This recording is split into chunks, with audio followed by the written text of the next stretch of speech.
Um, in this particular lecture, let's just discuss a few things about the general prologue to the Canterbury Tales, that is. The general prologue provides the frame or the structure, a general structure for all of the Canterbury Tales. And in the middle of April, spring so in the middle of April, the way the spring revives the land, spring as a season that comes as a blessing to the land, and 30 travelers meet by chance at the Tabard Inn in Southwark, near London. And they are pilgrims on their way to the shrine of Saint Thomas Becket, who was murdered in Canterbury Cathedral in 1170. They decide to travel together, and the host of the tabard of the inn is called Harry Bailey. And the host, that is Harry Bailey, he makes a suggestion that they will each tell two stories on the way to Canterbury and another two on the way back. They will be ruled by him, and he will decide the order in which they will tell their stories. Afterwards, he will judge who has told the best story, and the winner of this competition will have a free supper at the tabard or the inn on their return. And that if they agree to these terms, Harry Bailey says he will go with them on the journey and pay his own expenses. And therefore, the 30 pilgrims agree to the suggestion, and the next morning they all ride out together on the first stage of their journey to Canterbury. Certain critics have pointed out, many scholars have pointed out, that the general prologue, uh, there are a few points or there are a few issues in the general prologue that are useful to know. First, Chaucer makes it clear that the journey has two motives. It is both a spring holiday, that is for pleasure, and a religious pilgrimage to the martyr's shrine, that is Thomas Becket's shrine in Canterbury. So it is both for pleasure and a religious pilgrimage. The opening lines describe how nature comes alive and overflows with procreative energy in the spring, and link this with the renewed sensual energy in mankind. That is, spring as a season of revival where flowers blossom and trees are full of leaves, and it is a beautiful season of reuniting and reconciliation, which is also seen, which on one hand is seen in nature, as in Mother Nature, and also in mankind, that is human nature. And it is here, or it is in this season, that uh, that folk or people, they long to go on a pilgrimage journey, on a journey. And the pilgrims go to Canterbury with full devout courage. Now, this word courage has a dual motive. It signifies both the sexual energy of the birds in the mating season, that is the spring season, and also to underline the pilgrims' dual motive in going to Canterbury. Chaucer, throughout the tales that follow, plays upon this duality between religious and sensual motives throughout the tale, as he revives, as he goes on explaining the complex portraits that follow the prologue. Second,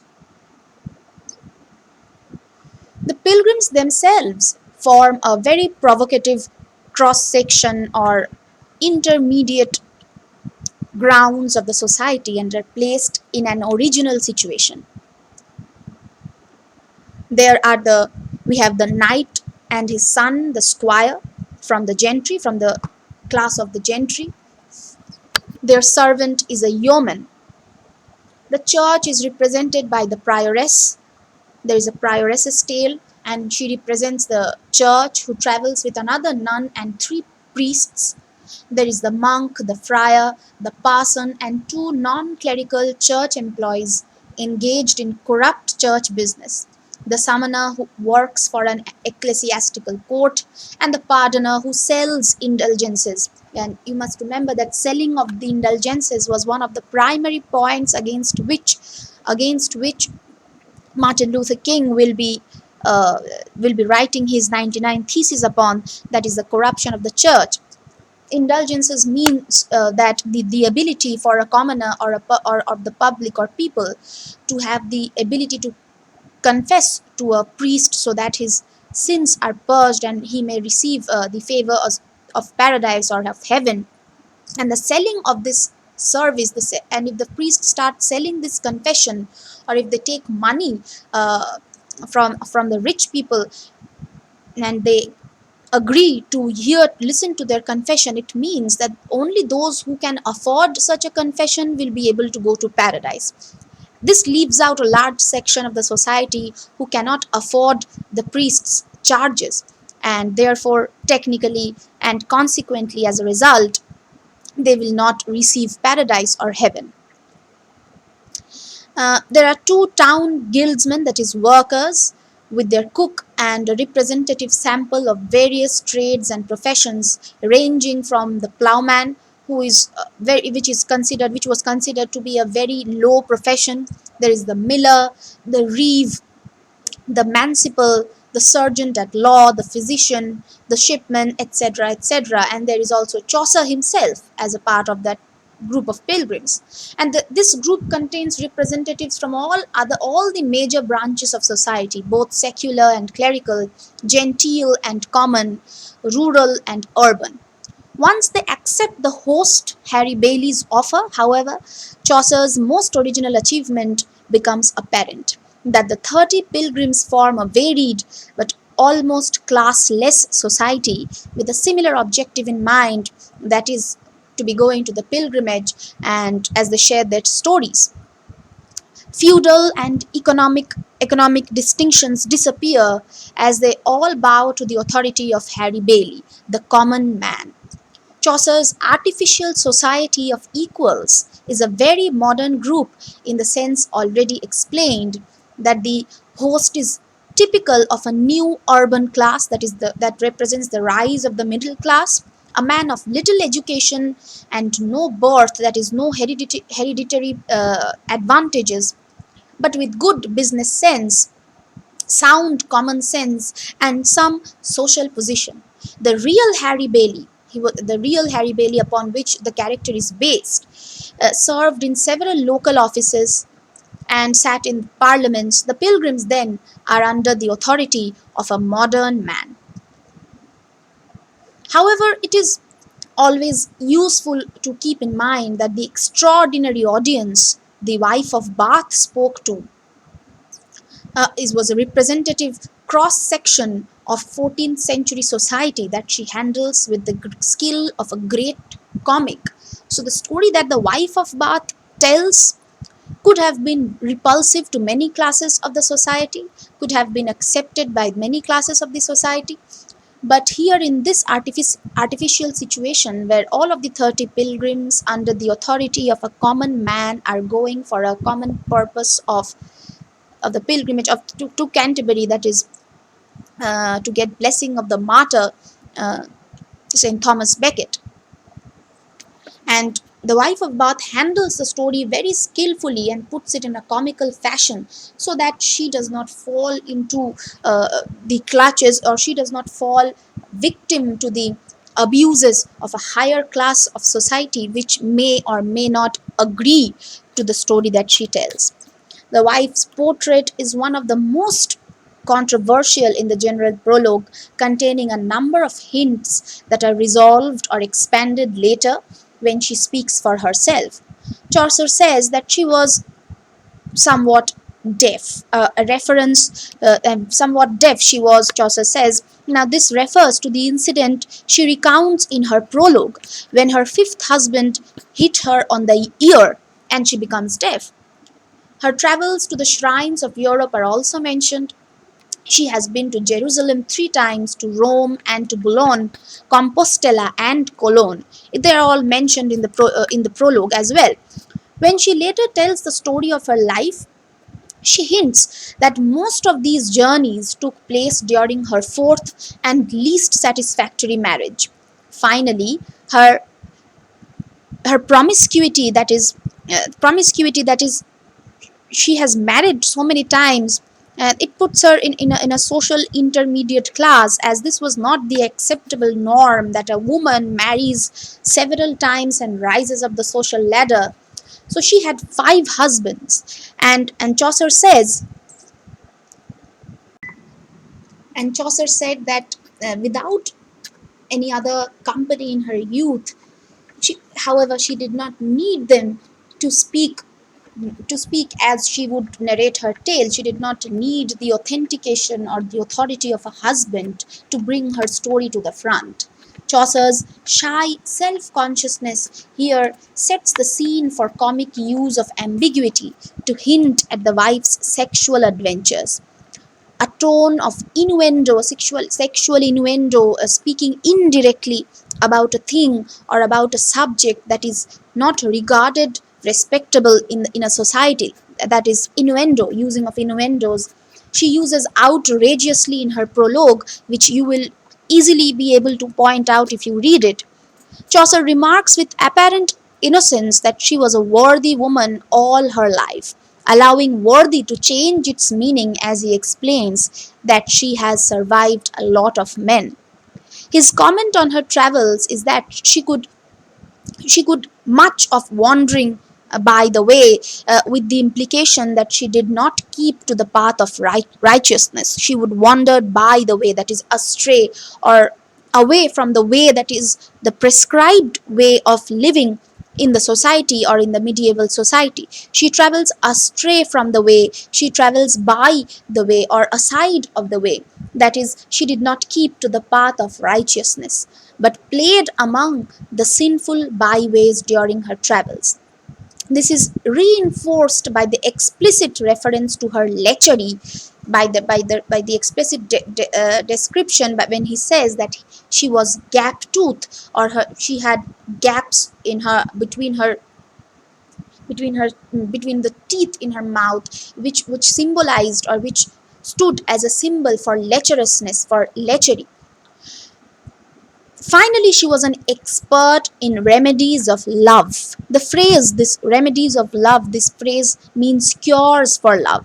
But in her own prologue, Alisoun assumes that the only cure for sexual desire is sexual satisfaction, so as the complement to her sexual ability is clearly intended and underlined by the final line that Chaucer provides her, that is, for she could of that art the old dance, that is the dance of romance or the dance of sexual satisfaction, and she was a master of this art. Her personality is vividly portrayed. She is vain of her social position and quick tempered. If anyone tries to take precedence, or even if anyone tries to rule over her or tries to impose any kind of authority over her, uh, Chaucer makes this point more selling or more convincing by using the example of the collection in church and remarking that her anger puts her out of all charity. Temporal things are clearly more important to Alisoun than her religion. She is an extrovert. She wears scarlet stockings and has a bold face and large hips. She is aggressive, dominant, and rides easily, wears a pair of sharp shoes and a hat that is likened to a buckler of chard. Her hat is resembles a buckler or a targe, and it is so big and large rimmed. It reveals her confidence in herself, and also that she is an extrovert and is able to laugh. That again reveals her confidence in herself and ability to trade jokes with the varied and mostly male pilgrims. They're mostly male. Her ability to handle coarse men is shown later, when first the pardoner, then the summoner and the friar interrupt her, and she is able to manage them quite cunningly, as she does not like any imposition upon her. In the group as a whole, Alisoun stands out in two respects. She um, First, she belongs with the moderns in the way that she is well off, she is rich, one of the new middle class of self made people. Her pride and jealousy of trivial social positions compares with the vanity of the guildsmen's wives who are ambitious to be called madame. She would belong nowhere or anywhere in the old feudal order, but has the energy and earthy common sense of the new, who make and take a social position for themselves, because her social position was not handed over to her by her father or by her great grandfather or by her great grandfather. She did not hereditarily possess all the wealth that she has now. In this respect, she belongs in the group with guildsmen, the Franklin and the host himself, who are also the rising urban middle class. And she contrasts with the unworldly learning and orthodoxy that is the religious clerk, who is another character of the Canterbury Tales. Secondly, she takes a significant place in the duality between the religious and the sensual. In the general prologue, we can see two distinct positive qualities set against the hypocrisy and greed that Chaucer reveals among the other characters. She contrasts them in these types. I'm sorry. The Her quality of honest goodness, it embodied in the parson as a spiritual pastor, his unselfish selfish brother the plowman, and found to a lesser extent in the knight also. She possesses all these qualities, and she also possesses vitality. She is indulgent, she is sensuous, she seeks sexual pleasures, and it gives her an attractive attribute. The pilgrims, the other pilgrims who possess these similar qualities are sinful, but they are warm, frank, and very exciting. Alisoun is clearly placed as the most vivid of these, comparable to the monk and to some extent the Franklin. This is a group of people we are inclined to like in spite of their obvious faults. The wife of Bath occupies a focal position, a central position among the pilgrims then. Not only does she stand in stark contrast to the moral goodness and religious truth, because she is very sinful in the strict in terms of religion. Her openness, her extrovertness, her honesty also puts her in contrast to many of the hypocrisies of the pilgrims, from the summoners' vulgar falsehoods to the subtle and dishonest courtly manners that are attributes or qualities assigned to the squire. Now, the Wife of Bath's tale and the prologue included the entire story of the Wife of Bath falls under a group of stories or a group of tales within the Canterbury Tales that are more often than not referred to fall within the marriage group of tales. And there are other tales that are involved that are a part of this group, information about which I will be sharing to you as a document, as a PDF document. You must read through all of those so that you come to a comparative, or you are able to compare the various tales and come to a better understanding of it. I will also share with you as a PDF document the sources or the trending literary types that were contemporary to Chaucer, and also the sources from which he drew his inspiration to write the Wife of Bath's tale, which I will be sharing with you again in a PDF format. Now the next part, the next recording will deal with some critical analysis of the text.